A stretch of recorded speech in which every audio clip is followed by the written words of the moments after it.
Video आवडला असेल तर प्लीज लाईक करा, शेअर करा आणि सबस्क्राईब करा माझ्या चॅनलला आणि बेल आयकॉन वाजवायला विसरू नका. जसे जसे मी नवीन व्हिडिओ अपलोड करेन तसं तसं तुम्हाला नोटिफिकेशन येईल. आज मी बोंबील फ्राय करून दाखवणार आहे.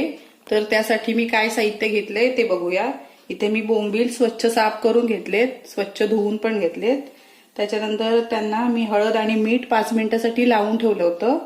त्याच्यानंतर हे मसाले आहेत. घरगुती हे लाल तिखट आहे 2 चमचे, हे चवीनुसार मीठ आहे, हे हळद आहे थोडी पाव चमचा, आंबटपणासाठी हे लिंबू घेतलंय अर्ध, आणि हे आलं लसूणची पेस्ट आहे 1 चमचा, आणि ते तांदळाचं पीठ आहे. हे आपल्या अंदाजाने घ्यायचं, जसे बोंबील असतील त्याप्रमाणे आपण हे तांदळाचं पीठ घ्यायचं. त्याच्यानंतर हा रवा आहे 1 ते 1.5 चमचा. हे आपल्याला साहित्य लागणार आहे. आता पहिल्यांदा आपण या बोंबलांमध्ये हे लिंबू पिळून घेऊया. थोडं आंबट असेल तर मच्छी आपल्याला छान लागते चवीला. त्याच्यानंतर आलं लसूणची पेस्ट टाकून घेऊया आणि हे मसाले ते टाकून घेऊया. हे लाल तिखट आहे घरगुती, आपल्या आवडीप्रमाणे जसं आपल्याला तिखट पाहिजे त्याप्रमाणे आपण, किंवा कमी ज्यांना पाहिजे असेल तर कमी टाकू शकतो तिखट. आणि मगाशी मी थोडंसं मीठ टाकलं होतं म्हणून मी आता थोडंच मीठ घालते. आणि हे मसाले आपण चांगले त्या बोंबलांना व्यवस्थित मिक्स करून घेऊया. व्यवस्थित चांगले मसाले लावून घ्यायचं दोन्ही बाजूनी.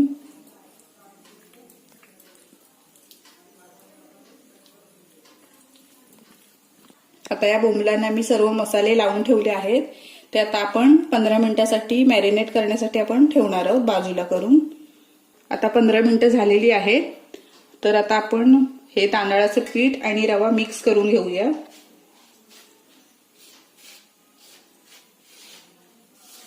तांदळाच्या पिठाने कोणतीही मच्छी कुरकुरीत होते आणि रवा टाकला तर आणखीनच छान होते मच्छी. कोणतीही आपण केली मच्छी या पिठामध्ये आणि रवा टाकून तर छान होते मच्छी. आता आपण एक एक बोंबील या पिठामध्ये मिक्स करून फ्राय करून घेऊया.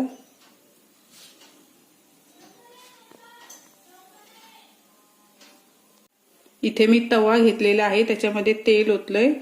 तर ते पण आता गरम झालंय बऱ्यापैकी. तर मी आता एक एक बोंबील फ्राय करून घेते त्याच्यामध्ये.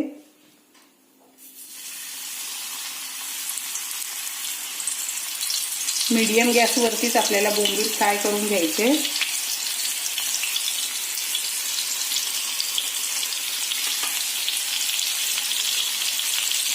एक 2 मिनिटं फक्त आपल्याला एका साईडने आपल्याला बोंबील फ्राय करून घ्यायचे.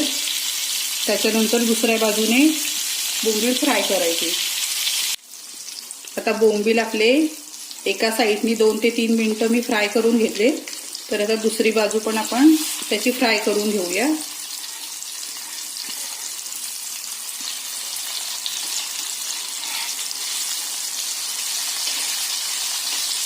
ते पण आपल्याला 2-3 मिनिटं आपले चांगले फ्राय करून घ्यायचे कमी गॅसवरती.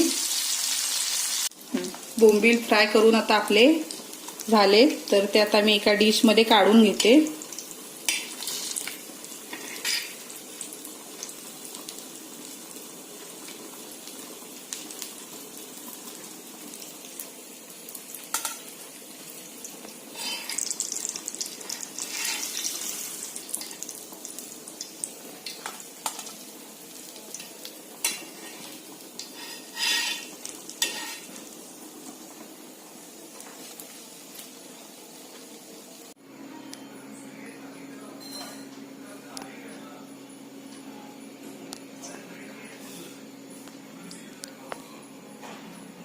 अशा प्रकारे आता आपले बोंबील फ्राय तयार करून झाले. तर ते तुम्ही भाकरी बरोबर किंवा भाताबरोबर चपाती बरोबर खाऊ शकता.